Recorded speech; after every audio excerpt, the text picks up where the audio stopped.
quand Dieu vous donne, toute votre vie et votre famille est dans le bonheur. Mon frère, ma soeur, c'est pourquoi la Bible nous dit ici que il ne faut pas chercher à chasser ce que tu ne peux pas attraper. Regardez toujours dans 1 Timothée. Retournons dans 1 Timothée chapitre 6 là. Regardons le verset 17. N'essaie pas pour chasser ce que tu ne peux pas attraper. Non. Tu vois, il y a des gens qui prient, qui disent, oh Seigneur, pourquoi tu ne me rends pas riche? Le Seigneur ne te rendra pas riche. Parce que le Seigneur a ce qui est meilleur que la richesse pour toi. Dis Amen. Amen. Ah. Recommande aux riches du présent siècle de ne pas être orgueilleux et de ne pas mettre leur espérance dans des richesses incertaines. Ça c'est, il parle des gens du monde. Oui. Mais de la mettre en Dieu. Voilà. Tu nous donnes avec abondance toutes choses pour que nous en jouissions. Pas pour que tu pleures. Pas pour que tu gémis. Dans l'église là, Dieu dit, mets ta confiance dans la vraie richesse qui est Christ et non pas dans les richesses incertaines derrière lesquelles les gens courent. Donc il ne peut pas attraper. Et quand il attrape aussi, il s'échappe de leurs mains. Et ça c'est plus frustrant. Si tu n'as pas attrapé, on peut dire que tu n'as pas attrapé. Mais que tu attrapes, ça échappe de ta main. Ta faim est encore plus grande. Frère, autre passage. Les richesses véritables viennent de Dieu et sont pérennisées. Ça veut dire c'est une bénédiction éternelle. Christ est la bénédiction de Dieu et Christ est éternel. Tant que quelqu'un n'a pas lâché Christ, Christ ne la lâche pas. Christ ne l'abandonne pas. Et en Christ, tu jouis de la vie éternelle. En Christ, tu jouis de la vie abondante. En Christ, tu jouis de la prospérité. En Christ, tu jouis de la santé. En Christ, tu jouis du succès dans tout ce que tu entreprends. En Christ, tout est en Christ. Non seulement il est la bénédiction de Dieu, mais il est aussi la parole de Dieu. Et cette parole-là, lorsque tu la médites jour et nuit, et tu agis fidèlement ce que la parole te dit, tu réussis dans tout ce que tu entreprends. Dis Amen. Que ce soit le ministère, que ce soit les affaires, que ce soit les études, que ce soit la profession, ce que tu fais là, si c'est en Christ et tu respectes ce que dit, on va le voir tout à l'heure, tu ne peux pas ne pas réussir. On n'a qu'à aller prendre le plus grand marabout du monde, qui écrit même avec le feu sur son ardoise. Il ne peut pas t'empêcher de réussir, parce que la Bible dit, celui que Dieu a béni, personne ne peut le maudire. Et toi et moi, nous sommes déjà bénis. Malheur à quiconque va essayer de nous maudire. Il perd son temps. Il perd son temps. On est déjà béni. Et c'est une bénédiction qui ne peut pas être révoquée. Alléluia. Alléluia. Vous êtes là? Vous me suivez, non? Mon frère, ça ce n'est rien. Attends seulement. Allons dans Deutéronome 18. Deutéronome 8, verset 18. Deutéronome 8, verset 18. Souviens-toi de l'Éternel, ton Dieu. Et pourquoi il dit souviens-toi? Ça veut dire qu'on peut oublier, non? Quand il y a la prospérité, quand il y a la paix, quand il y a la joie, quand il y a le bonheur, on peut oublier facilement celui qui a été la source de toutes ces choses dans notre vie. Oui ou non? C'est pourquoi Dieu dit à son peuple, souviens-toi.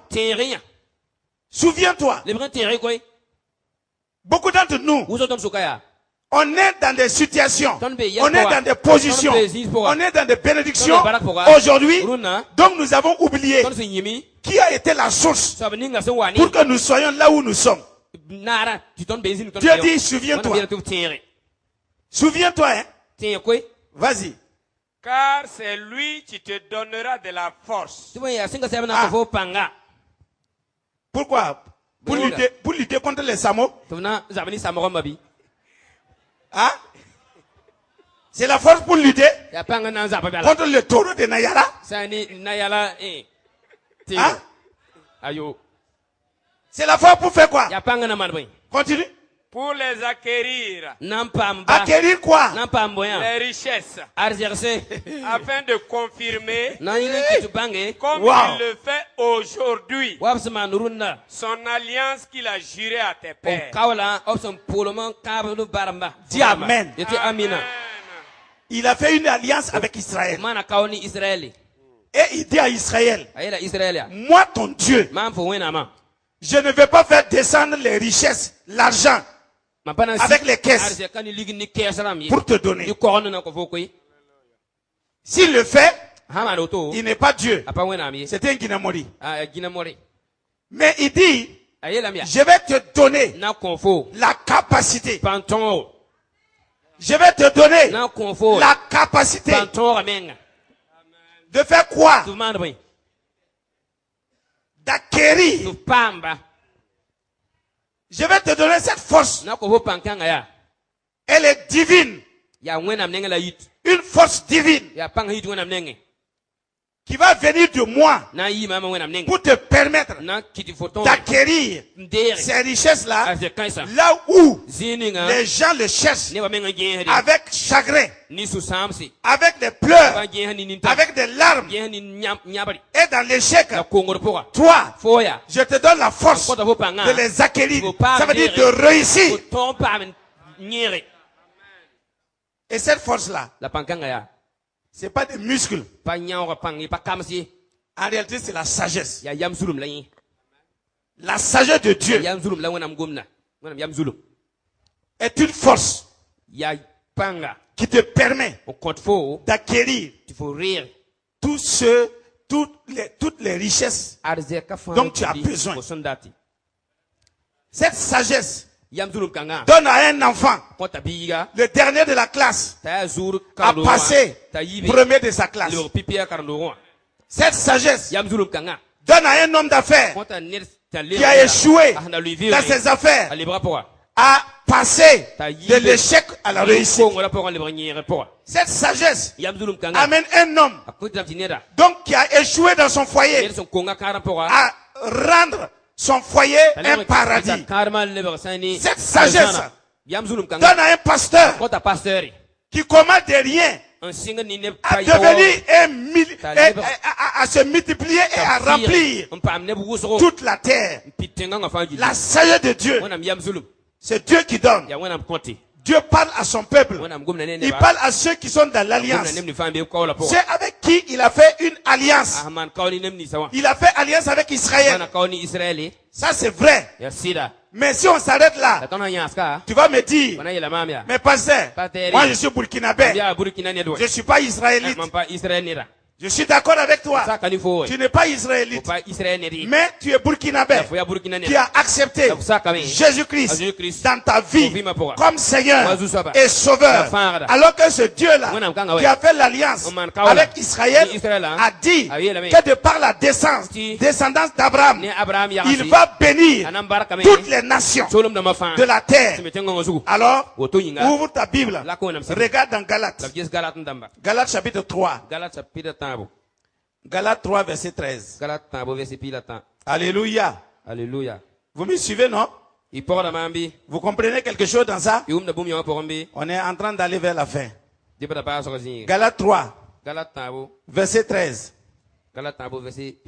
La Bible dit, au verset 13, Christ nous a rachetés.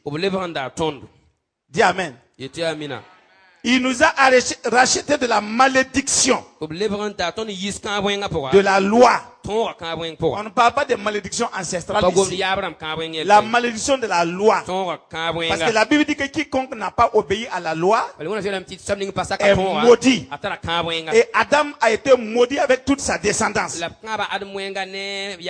Christ nous a rachetés de cette malédiction, étant devenu malédiction pour nous, car il est écrit, maudit est quiconque est pendu au bois, afin que la bénédiction d'Abraham eût pour les païens son accomplissement en Jésus-Christ. C'est bien précis que la bénédiction d'Abraham que Dieu a prononcé sur lui dans Genèse chapitre 12 là, sur sa descendance là, est son accomplissement, voyez, dans ta vie en Christ. Donc ça veut dire que celui qui a accepté Christ, cette bénédiction d'Abraham est accomplie dans sa vie, et que nous réussissons par la foi l'esprit qui a été promis. Gloire à Dieu. Gloire à Dieu. Si vous êtes racheté par Christ, vous êtes dans l'alliance de Dieu. L'alliance de Dieu. Donc les promesses sont meilleures plus que même les promesses que Dieu a faites avec Abraham. Regardez. Ça c'est important. Maintenant, si tu es dans l'alliance, quelle est la qualité que Dieu veut que tu aies en tant que son enfant pour que cette prospérité-là, voyez, soit manifeste dans ta vie?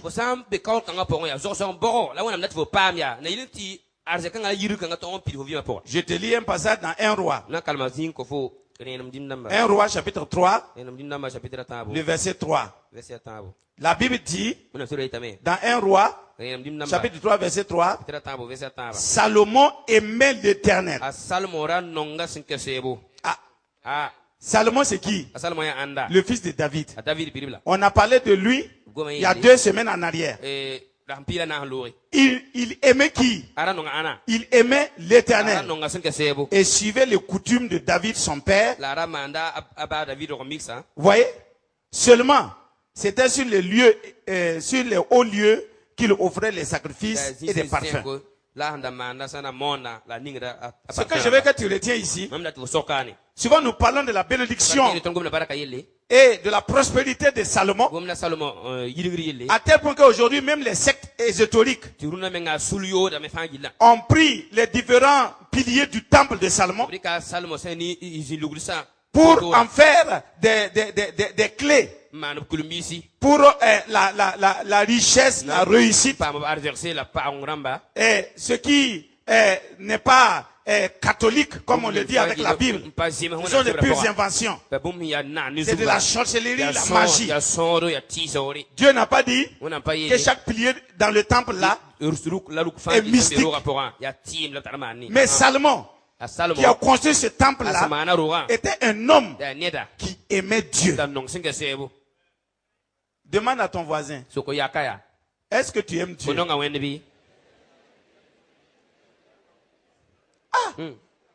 C'est important. Salomon aimait Dieu. Il n'aimait pas l'argent. Il n'aimait pas la prospérité. Il n'aimait pas l'abondance. Il n'a pas cherché toutes ces choses-là. Il aimait Dieu. Et quand quelqu'un aime Dieu, il y a une chose qui compte pour lui. C'est la sagesse, comment gérer sa vie, sa maison, ses affaires, son ministère, son royaume. C'est ça qui est son besoin prioritaire. C'est pourquoi quand Dieu a demandé à Salomon, demande-moi ce que tu veux, il a demandé quoi? On a déjà vu ça. La sagesse. Il a demandé la sagesse. Pourtant, il avait besoin d'argent. Il avait besoin d'argent pour gouverner son royaume, pour financer son règne. Mais il n'a pas demandé l'argent. Il a demandé la sagesse. Parce que Salomon sait que la sagesse est la clé qui ouvre n'importe quelle porte de bénédiction dans sa vie. Et c'est pourquoi Dieu lui a donné la sagesse. Et même au-delà de la sagesse, Dieu lui a donné, mon frère, ma soeur, plus que cela. Retournons dans 1 Corinthiens. Donc, tu veux connaître la prospérité de Dieu dans ta vie, sois un homme, un enfant qui aime son père, un enfant qui aime Dieu. Il faut que l'amour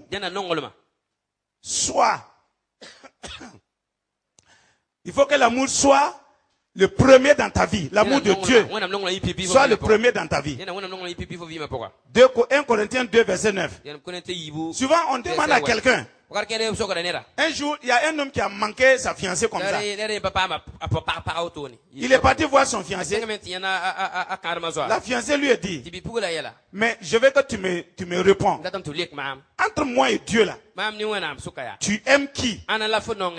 Il dit, Wallah, c'est toi. Moi, c'est toi seulement.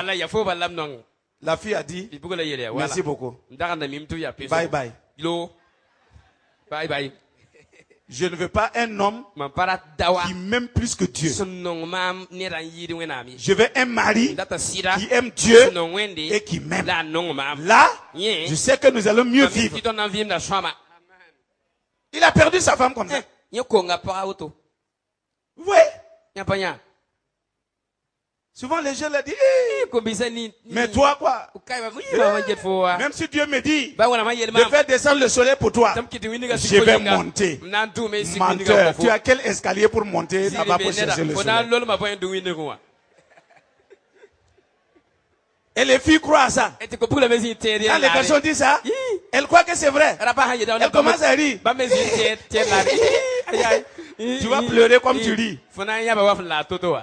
Lis-moi 1 Corinthiens 2, 9. Mais comme il est écrit, ce sont des choses que l'œil n'a point vues, que l'oreille n'a point entendues, et qui ne sont pas montées au cœur de l'homme. Des choses que Dieu a préparées pour ceux qui l'aiment. Gloire à Dieu. Gloire à Dieu. Il dit des choses que Dieu a préparées pour ceux qui l'aiment. Si tu aimes Dieu, mon frère, ma soeur, toutes ces choses que Dieu a préparées, qui ne sont même pas encore montées dans ton cœur, que toi-même tu n'as pas pensé, tu n'as jamais rêvé de ces choses-là, Dieu va te l'accorder. C'est pourquoi j'ai dit, tu dois aimer Dieu d'abord, plus que toute autre chose. Quand tu viens à l'église, tu ne viens pas à l'église parce que tu veux que Dieu te bénisse, que Dieu te donne l'argent, que Dieu te donne la santé, que Dieu te donne mari, que Dieu te donne femme, que Dieu te donne enfant. Tu viens à Dieu pour adorer le Dieu que tu aimes. Et quand tu l'adores, ce Dieu que tu aimes là, lui aussi, il va t'accorder des choses dont tu as besoin parce que tu l'aimes. C'est comme un homme avec sa femme. Si la femme ne t'aime seulement parce que tu lui donnes des cadeaux, le jour où tu arrêtes de donner les cadeaux, elle va faire quoi? Je m'en vais chez moi. Je vais aller chez ma maman. Toi aussi, tu n'as qu'à lui dire. Moi aussi, je vais aller chez ma maman. C'est pas fini. Fatiguer les gens pour rien. Tu as maman, moi je n'ai pas maman. Tu parles, c'est ta maman, moi aussi je vais chez ma maman.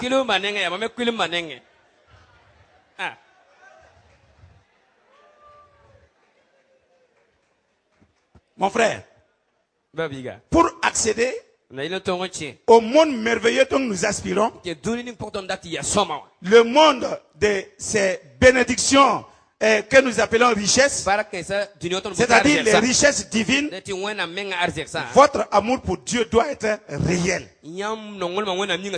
Votre amour pour Dieu doit être manifeste. Gloire à Dieu. Et soyez si contents de Dieu. Soyez si contents de Dieu. Ne soyez pas contents de Dieu parce qu'il vous a donné Ziché, ou bien parce qu'il vous a donné un mari, ou bien parce qu'il vous a donné une femme. Soyez content de Dieu parce qu'il est Dieu. Soyez content de Dieu pour ce qu'il est seulement. Tu as mangé, tu es content de lui. Tu n'as pas mangé, tu es content de lui. Et comme Dieu est un bon papa, si tu l'aimes pour ce qu'il est, et tu es content de lui pour ce qu'il est, il va te laisser dans la famine. Non? Mettons les priorités là à leur place.